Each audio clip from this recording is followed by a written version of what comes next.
आदाब, मैं हूं खुर्शीद रब्बानी। एक बार फिर हाजिर हूं ग्राउंड जीरो लेकर।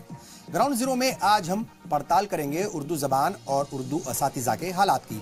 जानने की कोशिश करेंगे कि आखिर क्यों हुकूमतें इस शीरी जबान और इस जबान के असातिज़ा के साथ सौतेला बर्ताव कर रही हैं।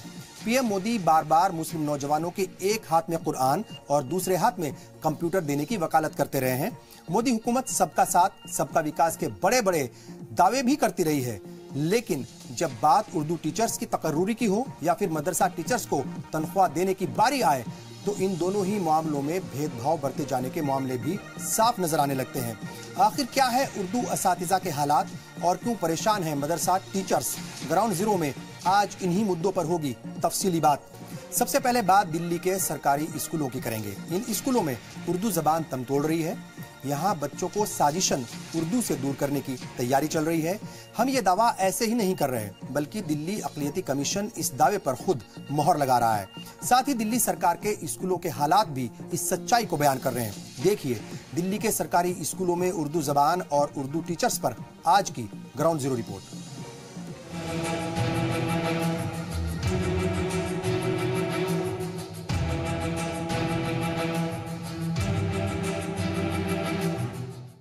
दिल्ली के सरकारी स्कूलों में मुल्क की दूसरी जबान का दर्जा हासिल उर्दू आज दम तोड़ रही है, जहां ना तो जरूरत के मुताबिक उर्दू टीचरों की तकर्रुरी हो रही है और ना ही उर्दू जबान पढ़ने वालों को माकूल तालीम ही हासिल हो पा रही है।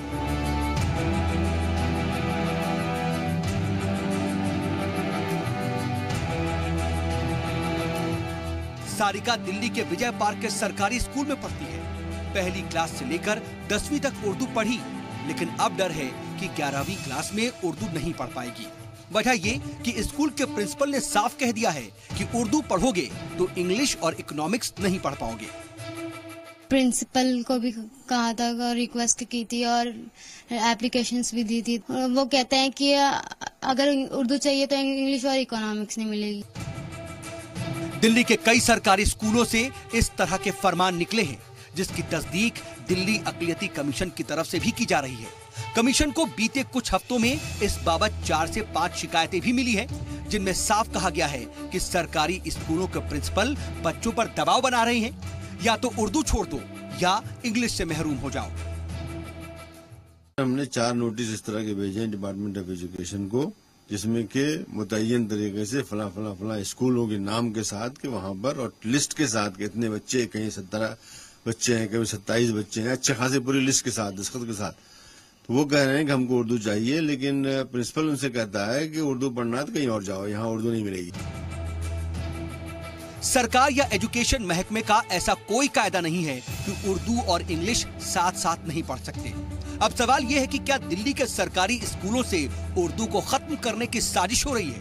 मौजूदा वक्त में दिल्ली के सरकारी स्कूलों में उर्दू के हालात सबसे ज्यादा खराब भी नजर आ रहे हैं, जहां टीचर्स की कमी भी उर्दू को बतौर सब्जेक्ट अपनाने वाले स्कूलों को पीछे धकेलने में कोई कसर नहीं छोड़ती। हाल ही में एक आरटीआई से पता चला है कि दिल्ली में दिल्ली सरकार के तहत 1028 स्कूल चलाए जा रहे हैं। इनमें से करीब 300 स्कूलों में उर्दू पढ़ाई जाती है और इन स्कूलों में करीब 1 लाख बच्चे उर्दू पढ़ते हैं।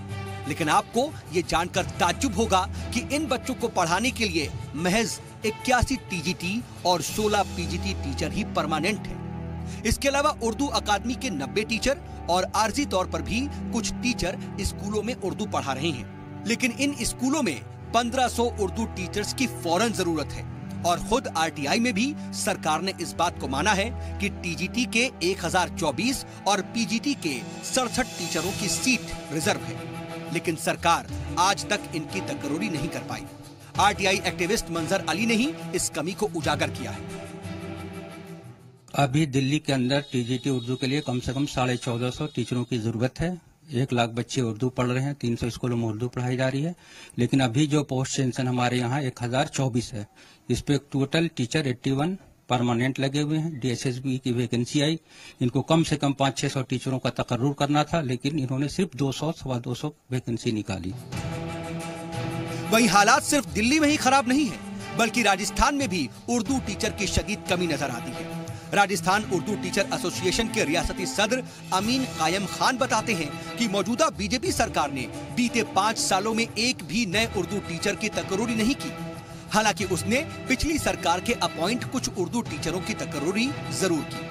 अमीन ये भी बताते हैं कि यहाँ सरकारी स्कूलों में उर्दू पढ़ने की चाह रखने वाले मुस्लिम तलबा को भी संस्कृत तक पढ़नी पड़ रही है। मदरसा तालीम और उर्दू तालीम पर गुज़िश्ता 5 साल से जो सरकार का रवैया रहा, सरकार ने एक भी उर्दू टीचर्स की तकर्रुरी नहीं की।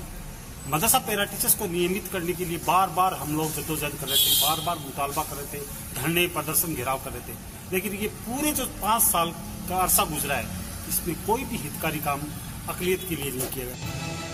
राजस्थान और दिल्ली के इन हालात से समझा जा सकता है कि मीरो गालिब की जमीन हिंदुस्तान, जहां उर्दू पैदा हुई, वहीं पर उर्दू दम क्यों तोड़ रही है। जी सलाम के लिए दिल्ली से शोएब रजा के साथ सऊद मोहम्मद खालिद। और यहाँ बात सिर्फ उर्दू टीचर्स की तकर्रुरी में तफरीक की ही नहीं हो रही है, बल्कि उत्तर प्रदेश के हजारों मदरसा टीचर्स की भी कई शिकायतें हैं। इन टीचर्स को गुज़िश्ता 30 महीनों से तनख्वाह ही नहीं दी गई। हद तो यह है कि माइनॉरिटी कमीशन और मदरसा बोर्ड जैसे जिम्मेदार इदारे भी इन टीचर्स का ना तो साथ दे रहे और ना ही उनकी कोई मदद कर रहे। 2 दिन पहले यौम असातिज़ा यानी टीचर्स डे के दिन मुल्क भर में तमाम टीचरों को कहीं सरफराज किया गया तो कहीं तलबा ने अपने अपने तरीके से उनके लिए खास मोहब्बत का इजहार किया।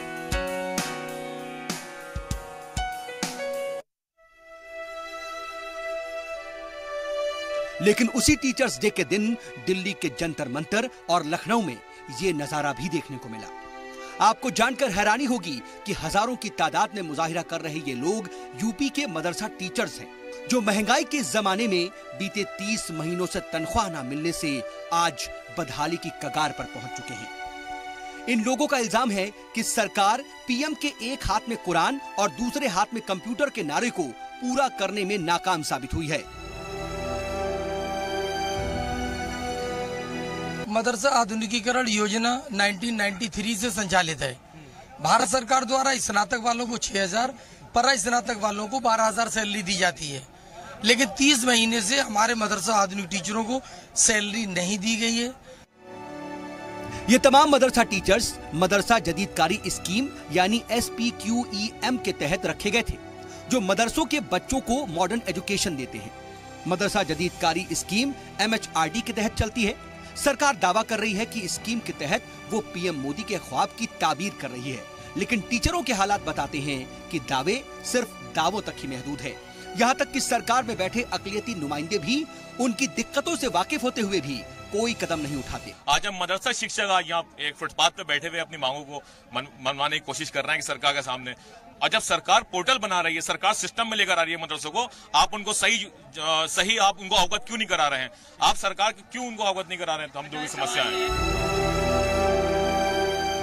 बता दें कि मदरसों में हिंदी, अंग्रेजी और साइंस पढ़ाने के लिए लगभग 40% खातून टीचर्स हैं। वहीं मदरसों में लगभग 25% गैर मुस्लिम टीचर्स हैं। सभी मदरसा टीचरों को मरकजी सरकार के HRD मिनिस्टर 14,000 रुपए हर महीने सैलरी देती है, लेकिन मरकजी सरकार की ओर से फंड रिलीज न किए जाने की वजह से बीते 30 महीनों से मदरसा टीचरों को उनकी सैलरी नहीं मिली है। बता दें कि पूरे मुल्क में मदरसा टीचरों की तादाद 50,000 के करीब है। उनमें से अकेले यूपी में ही इन मदरसा टीचर्स की तादाद 25,000 के करीब है।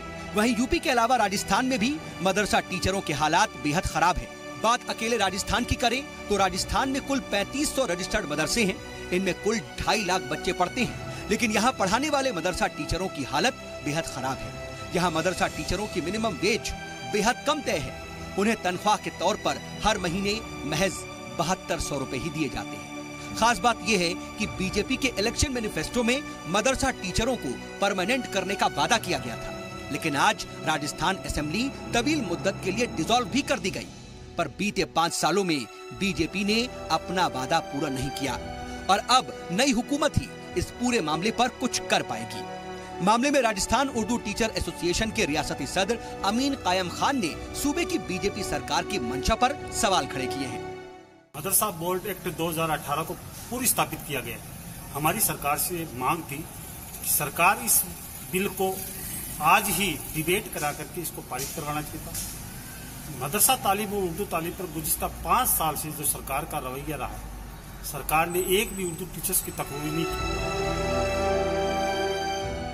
मदरसों को टारगेट करके आए दिन सरकार की तरफ से नए फरमान जारी किए जाते हैं, लेकिन जब बात सहूलियात देने की आती है, मदरसों के असातिज़ा को सैलरी देने की आती है, तो महज खोखला भरोसा मिलता है। मदरसों में पढ़ने वाले बच्चों के एक हाथ में कुरान और एक हाथ में कंप्यूटर का ख्वाब देखने वाले पीएम वाली सरकार उनके इस ख्वाब की ताबीर कैसे कर पाएगी, जब वो मदरसों में पढ़ने वाले टीचरों की सैलरी के लिए फंड तक रिलीज नहीं करेगी। ब्यूरो रिपोर्ट के साथ जी सलाम के लिए सऊद मोहम्मद खालिद। ग्राउंड जीरो में आज हम बात कर रहे हैं उर्दू जबान और उर्दू असातिज़ा के हालात की। समझने की कोशिश कर रहे हैं कि आखिर हुकूमतें इस जबान और इसे पढ़ाने वालों के साथ सौतेला बर्ताव क्यों कर रही है। आज ग्राउंड जीरो रिपोर्ट में आपने देखा कि कैसे दिल्ली के सरकारी स्कूलों के प्रिंसिपल तलबा को उर्दू जबान ना पढ़ने का कहीं ना कहीं उनके ऊपर दबाव बना रहे हैं। साथ ही कई सरकारी स्कूलों में उर्दू टीचर्स की भारी कमी भी साफ नजर आती है। दिल्ली की केजरीवाल सरकार ने वादा किया था कि सरकार जो है वो जो जितने भी सरकारी स्कूल हैं उनमें उर्दू टीचर्स की जो तकर्रुरी है उसको जल्द कर दिया जाएगा और जो उसकी कमी है उसको पूरा किया जाएगा। लेकिन आज 3 साल से ज्यादा का वक्त गुजरने के बाद भी वो अपना वादा पूरा नहीं कर पाए, उसमें नाकाम रहे।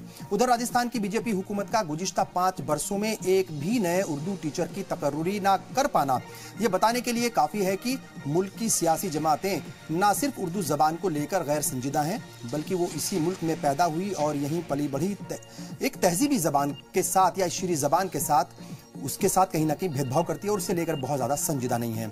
उधर मदरसा टीचर्स को लेकर मरकजी हुकूमत का गैर संजीदा चेहरा भी या उसका रवैया भी कहीं ना कहीं सामने आता है, जब एक तरफ तो मुल्क के पीएम मदरसों में पढ़ने वाले बच्चों के एक हाथ में कुरान और दूसरे हाथ में कंप्यूटर का ख्वाब देखते हैं या उसकी बात करते हैं, तो वहीं दूसरी तरफ उन्हीं की पार्टी की उत्तर प्रदेश हुकूमत बीते 30 महीनों से मदरसा टीचर्स की तनख्वाह के लिए फंड तक रिलीज नहीं करती। अब ऐसे में सरकार को कौन समझाए कि कोई भी टीचर भूखे पेट बेहतर तालीम मुहैया नहीं करा सकता। जब पेट में दाना ही नहीं होगा या पेट खाली होगा तो इल्म और तालीम की बात कैसे की जा सकती है। यहाँ हुकूमत को समझना होगा कि टीचर्स के कंधों पर सबसे अहम जिम्मेदारी होती है, जिम्मेदारी बच्चों के मुस्तकबिल को संवारने की, उन्हें काबिल बनाने की। लेकिन अफसोस की बात यह है कि जिनके कंधों पर ये अहम जिम्मेदारी है, अगर वही लोग फुटपाथ पर आ जाएं या भूखमरी की कगार पर आ जाएं, तो सोचिए ऐसे में असातिज़ा जो है वो कैसे इस मुल्क का मुस्तकबिल संवार सकते हैं। यहाँ ये बताना भी जरूरी है कि अटल बिहारी हुकूमत के दौरान मदरसों को मॉडर्न एजुकेशन से जोड़ने की पहल की गई थी, जिसमें यह तय किया गया था कि मदरसों में कुरान की तालीम उर्दू और अरबी के अलावा हिंदी, अंग्रेजी और साइंस की तालीम भी दी जाएगी। इसके बाद यूपीए हुकूमत के दौर में मदरसों में इन सब्जेक्ट्स को पढ़ाने के लिए 3-3 टीचर्स रखने का निज़ाम जो है वो शुरू हुआ था और साथ ही उन्हें मेन स्ट्रीम सिस्टम के तहत लाने की भी पहल की गई थी। लेकिन मौजूदा हुकूमत का सबका साथ और सबका विकास मदरसों के बच्चों को भी मेन स्ट्रीम में लाने का जो ख्वाब है या उनकी जो बातें हैं कहीं ना कहीं वो पूरा नहीं हो रहा है। और जो मदरसा या जो मदरसा टीचर्स हैं उनकी सैलरी के लिए अगर हम देखें तो 30 महीनों तक फंड तक अगर जारी नहीं करती कोई हुकूमत, तो फिर जो ये भी दावे होते हैं उनके ऊपर कहीं ना कहीं शक होता है। और वैसे उर्दू और मदरसा टीचर्स के अलावा कॉन्ट्रैक्ट टीचर्स का भी एक बड़ा मसला है। ये टीचर्स बेहद कम सैलरी पर बिना परमानेंट हुए बरसों से काम किए जा रहे हैं। राजस्थान के एक ऐसे ही कॉन्ट्रैक्ट टीचर ने हमसे बाकायदा जो है सोशल मीडिया के जरिए कॉन्टैक्ट किया और अपनी परेशानी का इजहार किया और हमें अपनी परेशानियों को अपने टेलीविजन चैनल के जरिए आवाम तक पहुंचाने की उन्होंने कहीं ना कहीं बात कही और इसी के जरिए हम आज उनकी बात को भी उठा रहे हैं। इन कॉन्ट्रैक्ट टीचर्स की हुकूमत से लंबे अरसे से कई सारी डिमांड्स रही हैं। इनमें खासतौर से सभी कॉन्ट्रैक्ट टीचरों को या जो टीचर्स हैं उनको परमानेंट किया जाना, जब तक ये परमानेंट ना हो तब तक उन्हें सरकारी सहूलियात और भत्ते के साथ साथ एक काम जैसी एक तनख्वाह देने जैसी जो है जो डिमांड से उनकी वो शामिल है, यानी एक काम और एक तनख्वाह, ये उनकी डिमांड है। ये उनकी डिमांड जो है पूरी होनी चाहिए और वो लगातार हुकूमत से करते रहे, राजस्थान हुकूमत से। बहरहाल बात जब उर्दू और मदरसा एजुकेशन की आती है तो उनके साथ तफरीक भी कहीं ना कहीं साफ दिखाई देती है। यहाँ सवाल ये भी खड़ा होता है कि कहीं ये तफरीक इसलिए तो नहीं बरती जाती कि ये जबान मुल्क के सबसे बड़े अक़लियती तबके यानी मुसलमानों से जुड़ी हुई है। अगर ऐसा है तो ये सरासर गलत है। लेकिन सरकारें और सियासतदानों को यह भी समझना होगा कि उर्दू जबान किसी तबके, किसी मुल्क या किसी एक मजहब तक महदूद नहीं है, बल्कि ये तहजीब की जबान है, मीठी और मोहब्बत की जबान है। ये वही जबान है जो इसी सरजमीन पर, या कहा जाए सरजमीन हिंदुस्तान में ही पली बढ़ी और यहीं पर आगे बढ़ी, और इसी जबान ने अगर देखा जाए तो जंगे आज़ादी में बड़ा रोल अदा किया था। ये बात जो है कहीं ना कहीं सियासतदानों को और हुकूमतों को समझनी होगी। अगर मौजूदा सूरत हाल की बात करें तो मौजूदा सूरत हाल पर ये दो लाइनें बेहद सटीक बैठती हैं। हमारी बेबसी शहरों की दीवारों पर चिपकी है, हमें ढूंढेगी कल दुनिया पुराने इश्तिहारों में।